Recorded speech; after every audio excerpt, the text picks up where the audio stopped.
channel AI1 Tube bagana gara channel kana turtan sinin jecha har'a tutorial kana keessatti akkamitti column break hojjenna jedhu sin agarsiisuudhaaf dhufe. Kanaaf video kana jalqabaa hanga dhumaatti step hunda hordofuudhaan akka xumurtan sin affeera. Namoonni channel kana haaraa taatan subscribe gochuudhaan akkasumas video kanas like gochuudhaan eegalaa sin jedha. Kallattiidhumaan gara videotti haasennu. Tole jalqabaa software keenya banna Microsoft Word kan erga banneen booda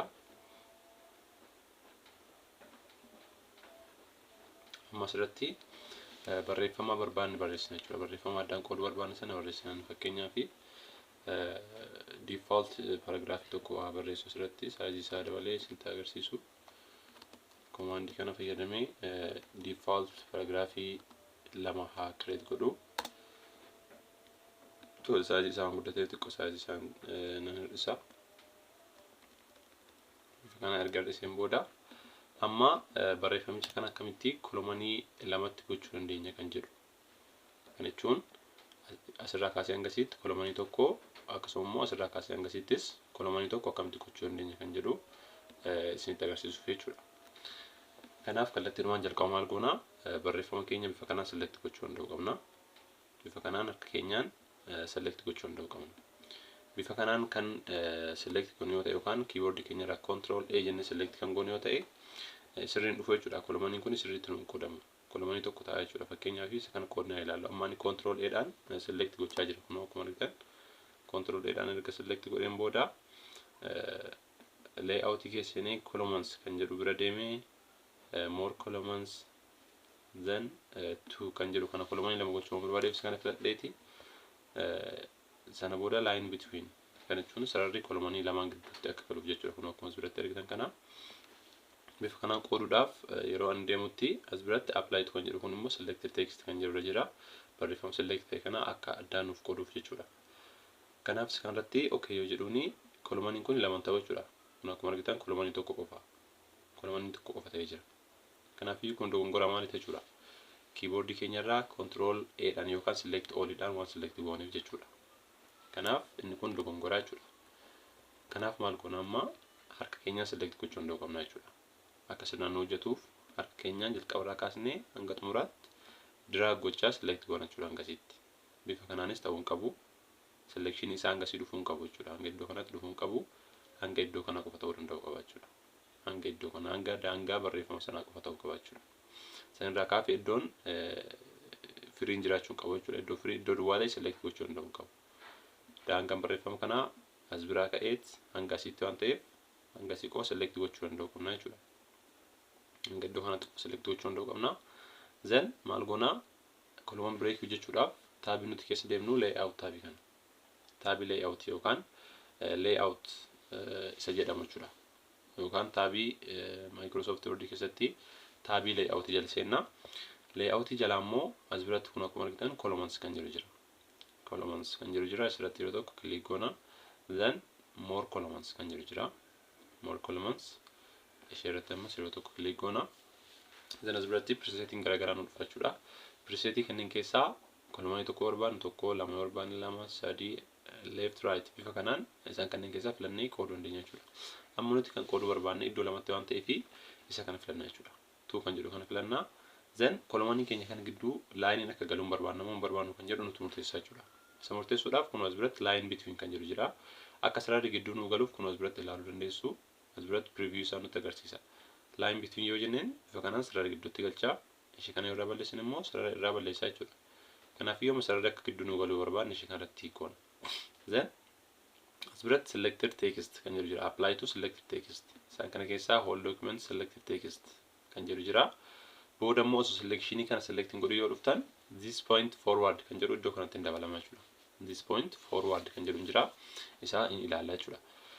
Amma kanaaf selected text kana nuti barreeffama kana select goonee qooduu waan barbaanneef selected text kan jedhu kana filanneeti kallattiidhumaan okay jennaan jechuudha. Bifa kanaan kolomanicha iddoo lamatti nu qooda. Kolomanii keenya sana iddoo kana bifa kana iddoo lamatti nu qooda jechuudha. Sana booda maal goona amma isa kana erga qoonneen booda picture garaagaraa yookaan suuraalee garagaraa finnee as keessatti galchuu barbaanne foormaatii garagaraatiin as keessatti gidduu kan itti galchuu barbaanne maal goona kun as bira akka sa'aatiin yookaan daqiiqaan viidiyoon dheerneef dafnee haa deemnu insert tab jedhu jala seenna pictures san booda tab insert jala seenna booda pictures then this device kan jiru keessin as biratti wanti isin beekuu qabdan tokko Microsoftiin ani fayyadamaa jiru 2019 waan ta'eef keessan immoo 2013 ta'uu danda'a 2010 2007 ta'uu danda'a 2016 ta'uu danda'a iddoo picturein kun itti argamu xiqqoo garaagarummaa qabaachuu danda'a jechuudha.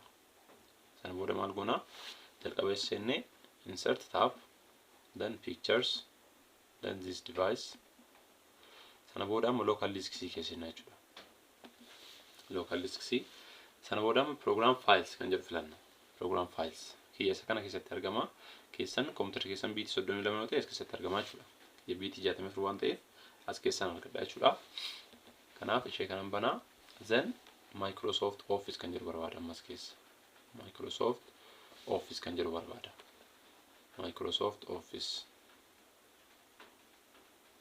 Microsoft Office kunooti ishee kana ni banaa jechuudha ammas double click then key as keessa jira. Key ishee kana keessatti argama. Keessan immoo as biratti clip art kan jedhu document isin dhufa. Jalqabuma irratti folderii garmaalaa kanatti Office keessan version biraa yoo ta'e iddoo kanatti isin dhufa. Key as keessatti argama waan ta'eef ishee kanan banaa then clip art kan jedhu filattu jechuudha. Isa yoo argitan isa filattu ishee kanan bannaa then ishee jalqabaa kana bannaa jechuudha ammas PUB 60 core kan jedhu kana bannaa then as keessa filannaa jechuudha. Picture barbaanne GIF ta'uu danda'a, GPG ta'uu danda'a, formatii garagaraatiin jira jechuudha. Kanaaf as keessa filannee picture tokko galchina jechuudha. Fakkeenyaaf ishee kana galchuu barbaade ishee kana filadhee jira. Then insert jedhaani. Amma insert yoo jedheen imeejiin kun GIF waan ta'eef bifa kanaan taphata jechuudha. Viidiyootiin bifa kanaan taphata. Just keessan soofteerichi isinii taphachiisuu dhabuu danda'a. Suuraan GIF waan ta'eef graphic interchange format waan ta'eef bifa kanaan taphata.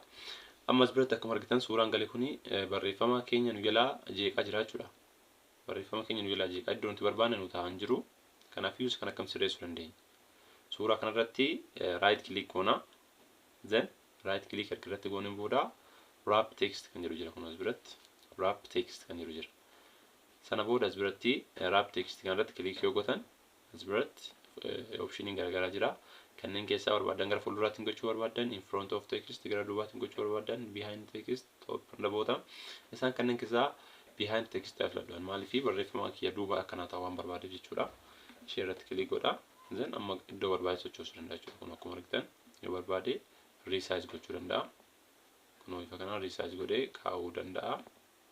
Resize kun kallattii arfaniinuu resize godhee kaa'uu nan danda'a jechuudha. Kanaaf column break bifa kanaan hojjenna jechuudha.